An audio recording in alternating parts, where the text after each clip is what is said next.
بسم اللہ الرحمن الرحیم الحمد للہ رب العالمین والصلاة والسلام علی اشرف الانبیاء والمرسلین وبعد۔ محترم حاضرین گرامی، آج ہم احکام عید سے متعلق کچھ جاننے کی کوشش کریں گے۔ احکام عید، حضرت انس بن مالک رضی اللہ عنہ فرماتے ہیں کہ جب ہجرت کر کے اللہ کے رسول صلی اللہ علیہ وسلم مدینہ تشریف لائے تو آپ نے دیکھا کہ اہل مدینہ 2 دنوں میں کھیلتے کودتے ہیں، خوشیاں مناتے ہیں۔ آپ نے پوچھا ما ھذان الیومان، کہ یہ جو 2 دن خوشی کے ان کے ہیں یہ کیا ہیں؟ تب ان لوگوں نے کہا کہ ہم جاہلیت میں اسے عید منایا کرتے تھے، اس میں کھیلا کودا کرتے تھے۔ آپ نے فرمایا ان اللہ قد ابدلکما بہما خیرا منہما یوم الاضحی و یوم الفطر، صحیح سنن نبی داؤد۔ آپ نے کہا کہ اللہ تعالیٰ نے ان دونوں دنوں کے مقابلے میں یا ان کے بدلے میں 2 دن دیے ہیں، اور وہ ہے یوم الاضحیٰ کا دن اور یوم الفطر کا دن، یعنی مسلمانوں کو اللہ تعالیٰ نے خوشیاں منانے کا اور عید منانے کا سال میں 2 موقع دیا ہے اور 2 عیدیں رکھی ہیں۔ ایک کو عید الاضحیٰ کے نام سے جانا جاتا ہے اور دوسرے کو عید الفطر کے نام سے پہچانا جاتا ہے۔ اب یہ جو دونوں خوشی کے موقع ہیں، جو دونوں عید کے ایام ہیں، ان میں کون سے کام نبی پاک صلی اللہ علیہ وسلم نے مستحب بتائے ہیں اور کون سے اعمال ایسے ہیں جنہیں کرنا بہتر ہے؟ پہلی چیز ہے تکبیر عند اکمال العدہ، جب ہمارا روزہ پورا ہو جائے یا 30 کی گنتی مکمل ہو جائے تب ہمیں اللہ تبارک تعالیٰ کی بڑائی بیان کرنی ہے اور تکبیر بیان کرنا ہے۔ اللہ نے فرمایا وَلْتُكْمِلُوا الْعِدَّةَ وَلِتُكَبِّرُوا اللَّهَ عَلَى مَا هَدَاكُمْ وَلَعَلَّكُمْ تَشْكُرُونَ، کہ تم لوگ جو ہے مدت پوری کرو، یعنی ماہ رمضان کے جو ایام ہیں وہ گنتی مکمل کرو اور اللہ تبارک تعالیٰ کی بڑائی بیان کرو اس چیز پر جو اللہ نے تمہیں ہدایت دی ہے، تاکہ تم لوگ شکر ادا کرنے والے ہو جاؤ، نعمتوں پر شکر ادا کرنے والے۔ اللہ نے جو ہدایتیں ہمیں دی ہیں، جو صاحب راست پر ہمیں گامزن کیا ہے، تو اس کے شکر میں اللہ تبارک تعالیٰ کی بڑائی بیان کرنی ہے۔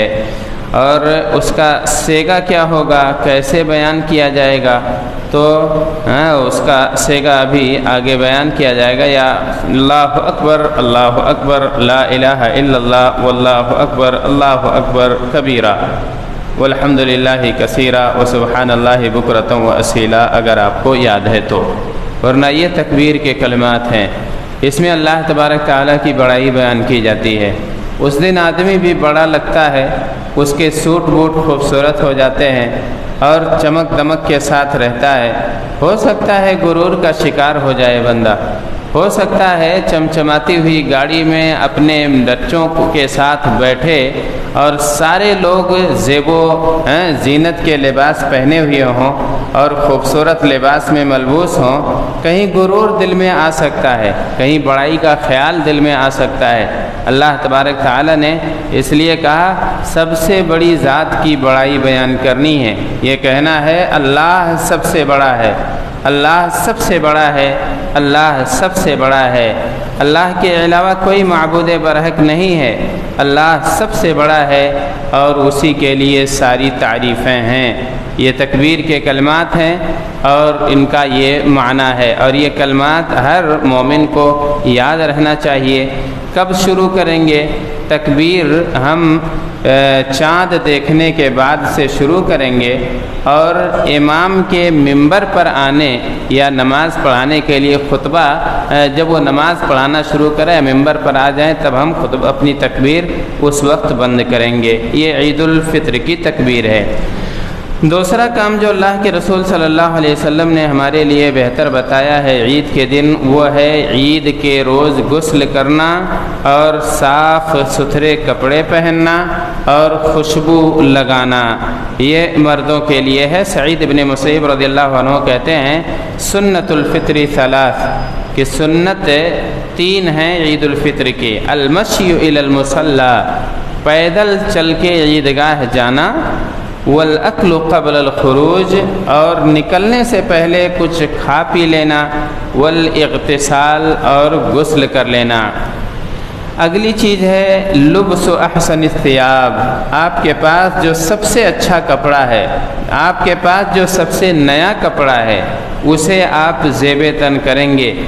حضرت عمر فاروق رضی اللہ عنہ یہ ایک دفعہ ایک ریشم کا بنا ہوا جبہ نبی پاک صلی اللہ علیہ وسلم کے پاس لاتے ہیں اور کہتے ہیں کہ اسے آپ قبول کیجئے، عید کے موقع پر اسے پہنیے، یا اگر وفود وغیرہ آتے ہیں، دور دراز سے قافلہ آتا ہے اور بڑے لوگ، چھوٹے لوگ، پڑھے لکھے لوگ سب اس میں ہوتے ہیں، تو اس ٹائم آپ اس لباس کو پہن لیا کیجئے، کیونکہ یہ زیب و زینت کا موقع ہوا کرتا ہے۔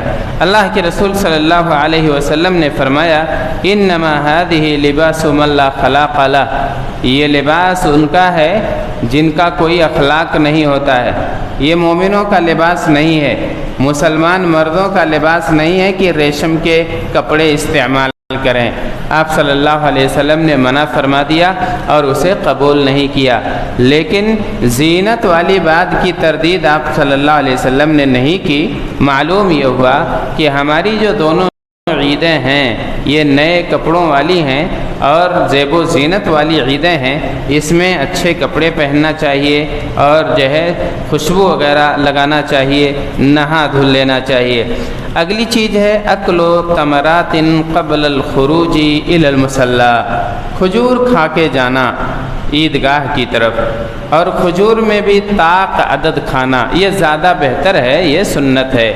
آپ کھجور چاہے جفت بھی کھا سکتے ہیں، 4 کھجور یا 8 کھجور، 10 کھجور، لیکن اگر طاق عدد آپ اختیار کرتے ہیں تو یہ زیادہ بہتر ہوگا، اس لیے کہ رسول اللہ صلی اللہ علیہ وسلم طاق عدد میں کھجوریں استعمال فرماتے تھے۔ كان رسول الله صلى الله عليه وسلم لا يغدو يوم الفطر حتى يأكل تمرات ويأكلهن وترا۔ انس رضی اللہ عنہ بیان کرتے ہیں کہ نبی پاک صلی اللہ علیہ وسلم عید الفطر کے دن صبح میں نکلتے تھے تو کھجور کھا لیا کرتے تھے اور طاق کھجور کھاتے تھے۔ المشی الی المصلی، پیدل مصلی چل کے جانا یعنی عیدگاہ جانا۔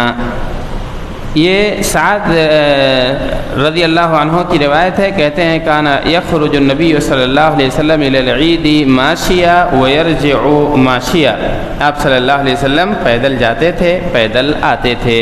اگلی چیز ہے کہ جاتے اور آتے وقت بھی تکبیر بلند کرنا، اور 7ویں سنت ہے کہ جاتے وقت کسی اور راستے سے جانا اور پلٹتے وقت کسی اور راہ سے پلٹ کے آنا۔ یہ آپ صلی اللہ علیہ وسلم کی عید کی سنتیں ہیں۔ اللہ تبارک تعالیٰ سے دعا ہے کہ اللہ تعالیٰ ہمیں ان پر عمل کرنے کی توفیق عطا فرمائے۔ والسلام علیکم ورحمۃ اللہ وبرکاتہ۔